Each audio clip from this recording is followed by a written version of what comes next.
Soal nomor 8, Pancasila memenuhi syarat sebagai stat fundamental norm karena tercantum dalam pembukaan Undang-Undang Dasar 1945. Yang dimaksud dengan Pancasila sebagai stat fundamental norm adalah A. Pancasila berfungsi untuk memberikan pandangan bagi bangsa lain.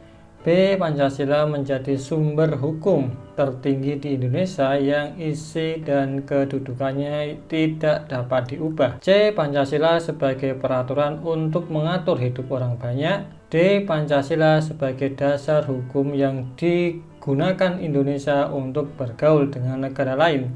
E. Norma yang berlaku di Indonesia disesuaikan dengan norma-norma yang berlaku di seluruh dunia. Jawabannya adalah yang B, menjadi sumber hukum. Di sini ada kata sumber hukum, di sini ada kata fundamental. Jadi fundamental itu maksudnya juga dasar negara.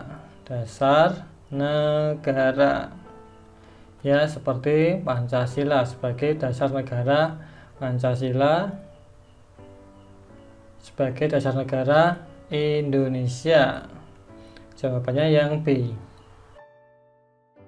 Soal nomor 9, sikap menjunjung tinggi keadilan, menjaga kelestarian lingkungan sekitar, serta menghormati pemeluk agama lain merupakan salah satu contoh pengamalan nilai Pancasila dalam kehidupan sehari-hari. Nilai Pancasila yang dimaksud adalah A. Nilai kerohanian, B. Nilai filosofis, C. Nilai filsafat, D. Nilai abstrak, atau E. Nilai umum. Jawabannya adalah nilai kerohanian. Ya, nilai kerohanian ini berkaitan dengan pribadi seseorang. Pribadi seseorang yang dapat diwujudkan dalam bentuk keadilan, kebijaksanaan,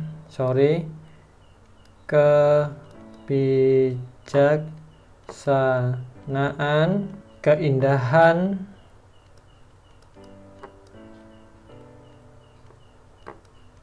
ada etika, dan kebaikan.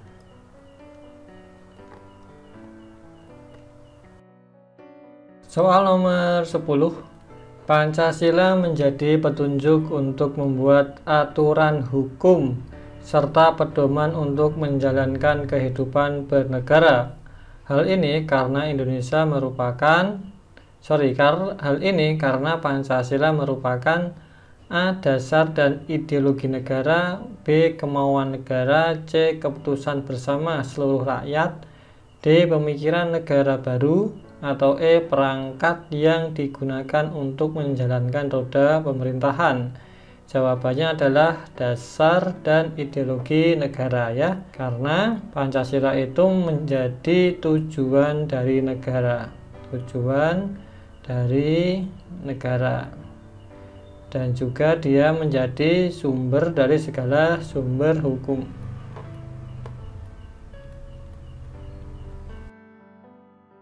Soal nomor 11, proses pembuatan Pancasila untuk menjadi dasar negara melalui proses yang panjang.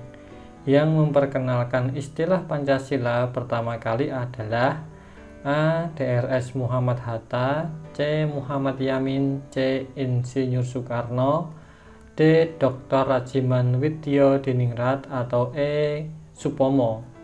Ini jawabannya adalah yang C, yaitu Insinyur Soekarno. Insinyur Soekarno mendapatkan masukan dari ahli bahasa,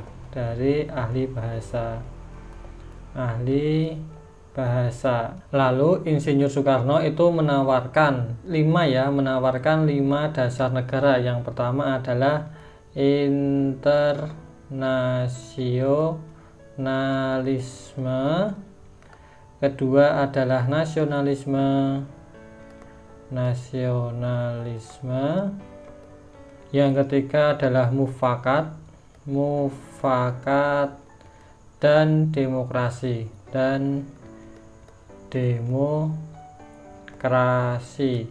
Yang keempat adalah kesejahteraan sosial,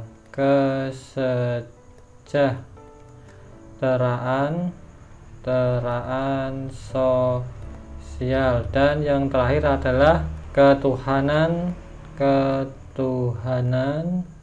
yang berkebudayaan,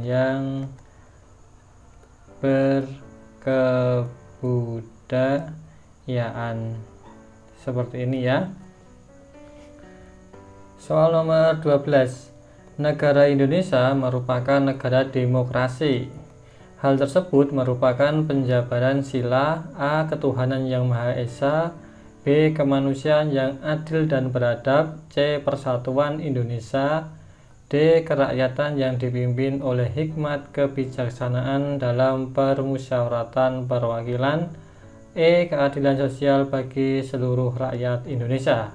Jawabannya adalah yang D, yaitu yang sila keempat. Demokrasi itu intinya adalah dari rakyat, oleh rakyat, dan untuk rakyat. Nah, di sini diwujudkan dalam kata perwakilan ini. Lalu demokrasi juga ada yang namanya musyawarah. Nah, ini diwujudkan dalam kata permusyawaratan. Nah, inilah kenapa sila keempat itu maknanya adalah tentang demokrasi. Soal nomor 13. Negara yang melindungi segenap bangsa dan seluruh tumpah darah Indonesia merupakan penjabaran sila ke A1, B2, C3, D4, atau E5.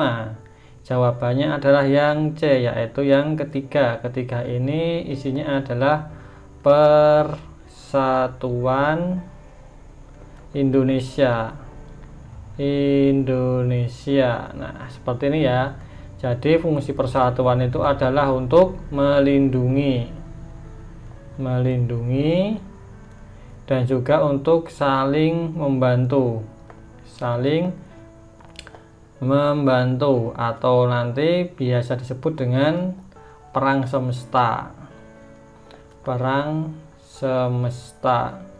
Untuk apa? Untuk membela negara.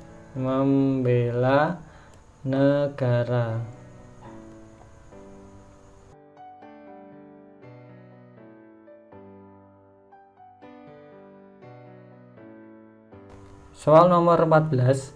Saling menghormati dan tidak membeda-bedakan manusia berdasarkan suku atau golongan merupakan salah satu contoh yang terkandung dalam sila A1, B2, C3, D4, atau E5. Ini jawabannya yang B, yaitu sila kedua. Apa bunyinya sila kedua? Yaitu kemanusiaan yang adil dan beradab.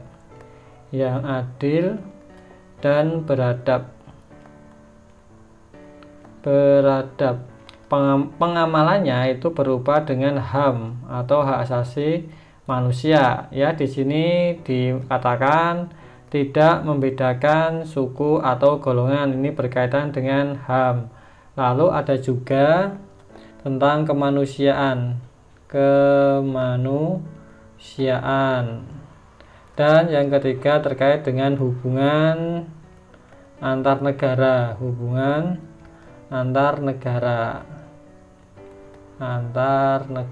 seperti ini ya. Oke.